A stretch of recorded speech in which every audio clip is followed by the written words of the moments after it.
दोस्तों नमस्कार, मैं हूं नारायण सिंह चारण और आप सभी का स्वागत है हमारे YouTube चैनल पर। आज एक बहुत ही इंटरेस्टिंग कहानी लेकर के आपके बीच हाजिर हुआ हूं। बात करेंगे अपन महाराणा लक्ष्य सिंह राणा लाखा के समय की, जो कि 1362 से 1421 के बीच की बात है।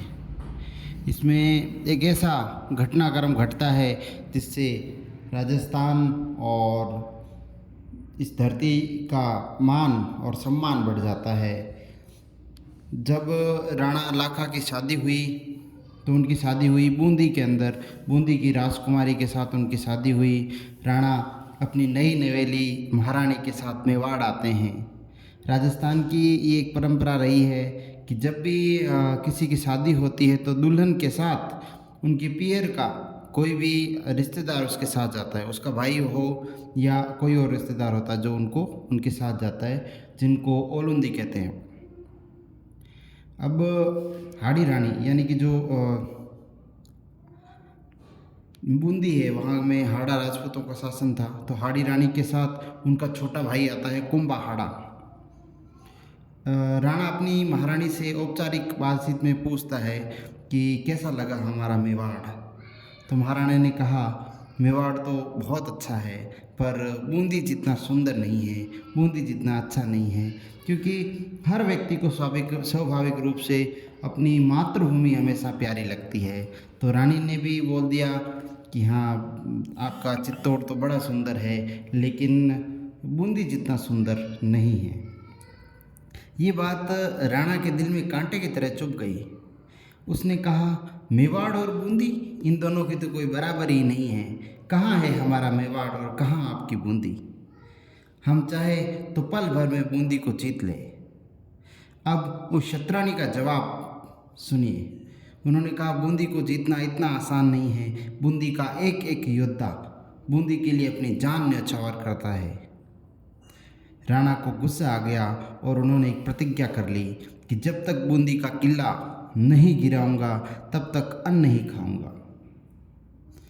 उधर जब ये बात उसके सरदारों को पता चलती है तो वो राणा को समझाने के लिए आते हैं। सरदारों ने कहा ये आपने क्या कर दिया? अभी अभी आपकी शादी हुई है और वो भी हाड़ा रानी के साथ यानी बूंदी वालों के साथ हुई है, और नए नए जवाई हो, और अभी आप बूंदी के लिए प्रस्थान कर जाओगे तो ये अच्छी बात नहीं है। अगर इस समय बूंदी पर हमला करते हैं तो दुनिया क्या कहेगी? मेवाड़ की कीर्ति धूमिल हो जाएगी, दोनों तरफ की सेनाओं के सैनिक मरेंगे। आप ये हट त्याग दीजिए। राणा ने कहा मैंने वचन दे दिया है और मेवाड़ के राणा का वचन कभी झूठा नहीं जाता। फिर सभी सरदारों ने मिलकर एक बीच का रास्ता निकाला। चित्तौड़ के बाहर एक नकली बूंदी का किला बनाया गया, जिस पे नाम लिख दिया गया बूंदी का किला तारागढ़। राणा उसे गिराकर अपनी प्रतिज्ञा पूरी करने को कहा। सरदारों ने कहा राणा जी, हम उस बूंदी पर तो आक्रमण नहीं कर सकते, लेकिन आप ये नकली किला बनाया हमने, इसके ऊपर आक्रमण कर दीजिए और इसको गिरा दीजिए, ताकि आपकी प्रतिज्ञा पूरी हो जाएगी और आप खाना वाना खा सकते हैं। जब ये बात वो रानी के साथ आए हुए एक हाड़ा जिसका नाम था कुंभा हाड़ा उस तक पहुंचती है तो वो वहां पहुंच जाता है और राणा लाखा को चेतावनी देते हुए कहता है कि जब तक बूंदी का एक एक हाड़ा जिंदा है तब तक आप बूंदी के किले को तो क्या, इस नकली किले को भी नहीं गिरा सकते। ये किला मुझे मेरे प्राणों से भी प्यारा है। एक नकली किले के लिए इस प्रकार से जिद करना अच्छी बात नहीं है, ऐसा सभी सरदारों ने उसको समझाया। लेकिन कुंभा हाड़ा ने कहा कि हमें हमारी बूंदी प्राणों से भी प्यारी है और चाहे कुछ भी हो जाए मैं इस नकली किले को नहीं गिराने दूंगा।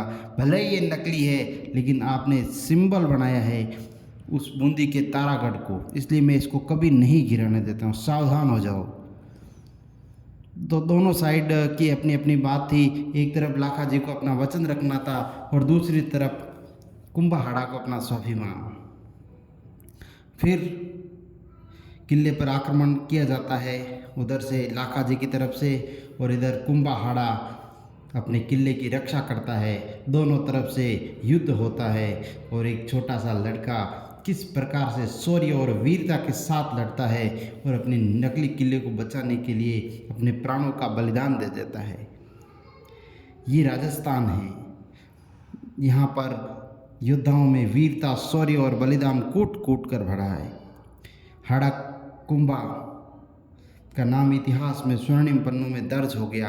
किस प्रकार से एक व्यक्ति नकली किले को बचाने के लिए, अपने स्वाभिमान को बचाने के लिए अपने प्राणों को दांव पर लगा देता है। राजस्थान के पग पग और कण कण के अंदर इस प्रकार की कहानियाँ आपको मिलती रहेगी और ये कहानियाँ हम आपके सामने लेके आएंगे। तो आप सभी इस वीडियो को ज़्यादा से ज़्यादा शेयर करें, लाइक करना बिल्कुल ना भूलें, चैनल को सब्सक्राइब करें और बेल आइकन दबा दें ताकि इस प्रकार की कहानियाँ आप तक आती रहे। इस बीच आप सभी हमसे जुड़े इसलिए आपका बहुत बहुत आभार। धन्यवाद। जय हिंद।